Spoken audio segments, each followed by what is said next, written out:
অসুস্থ হয়ে হাসপাতালে ভর্তি রচনা বন্দ্যোপাধ্যায়। ২১-এর মঞ্চে বক্তব্যের পরেই বিপত্তি।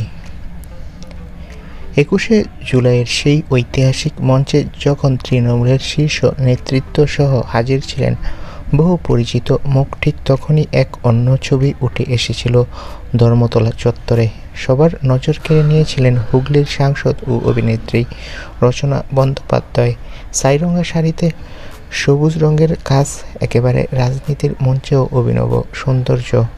কিন্তু সেই দিনের সারা শরীর জুড়ে ছড়িয়ে গেল এক অজানা উদ্বেগ। বাংলা ভাষা, বাঙালির সম্মান, শ্রমিকদের প্রতি অন্যায়, একের পর এক প্রশ্নের সোজাসাপটা উত্তর দিতে কখন যে নিজের শরীরের উপর প্রভাব ফেলেছিলেন রচনা, কেউ বুঝতেই পারেনি। সূত্রের খবর, বক্তৃতার শেষের কিছুক্ষণের মধ্যেই তিনি অসুস্থতা বোধ করেন। তাৎক্ষণিক তাকে কলকাতার এক নামী বেসরকারি হাসপাতালে নিয়ে যাওয়া হয়। চিকিৎসকেরা জানিয়েছে, অতিরিক্ত উত্তেজনা, গরম ও মানসিক চাপে ব্লাড প্রেশার হঠাৎ বেড়ে গিয়েছিল।